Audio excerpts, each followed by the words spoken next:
À la Claré, nous développons des lunettes adaptatives pour la presbytie. Adaptative, ça veut dire autofocus. Que je sois sur une appli, sur mon portable, devant mon PC, ou que je regarde au loin, l'image est nette. Normalement, c'est là que les personnes presbytes, au-delà de 45 ans, tendent l'oreille. En effet, la grande difficulté de la presbytie, c'est qu'on voit flou, en particulier de près.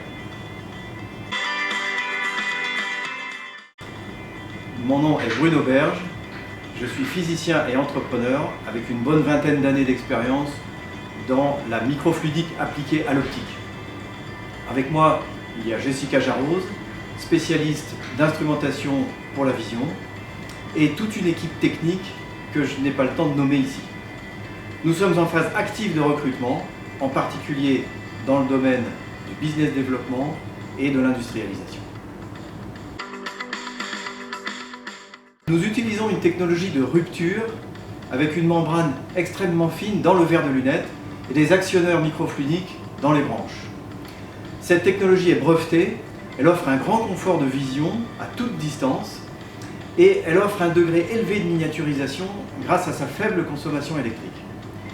De plus, nous avons conçu dès le début de l'entreprise des verres reconfigurables de façon à pouvoir les adapter à tout type de monture. Nos études ont montré qu'environ 10% de la population, à l'âge de la presbytie, ne trouve pas de solution chez son opticien. En effet, les verres progressifs, qui aujourd'hui ont constitué une avancée phénoménale pour la majeure partie de la population, ne conviennent pas à tous.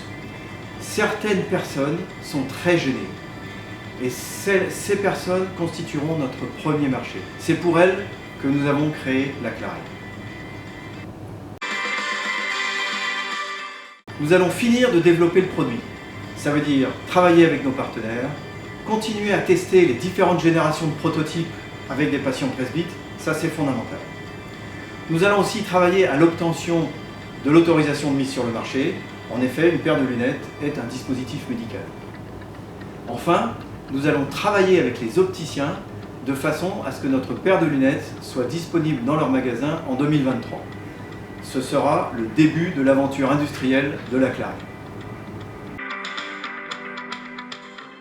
Alors le choix de Creaxi comme investisseur, c'est d'abord un choix humain. Creaxi nous a beaucoup aidés depuis presque le début, avant même d'avoir investi. Et ça, pour nous, c'est très important.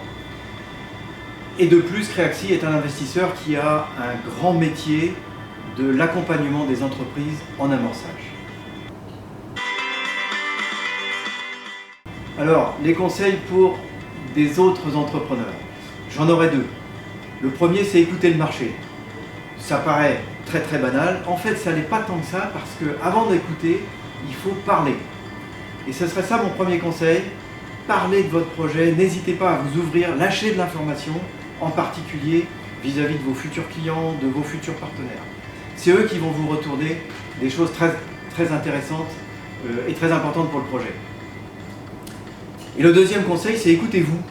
La création d'entreprise, c'est difficile, c'est long, c'est stressant, et donc faites-le avec votre personnalité, avec vos valeurs, avec votre style, et ça sera beaucoup plus facile, et ce sera en plus un plaisir.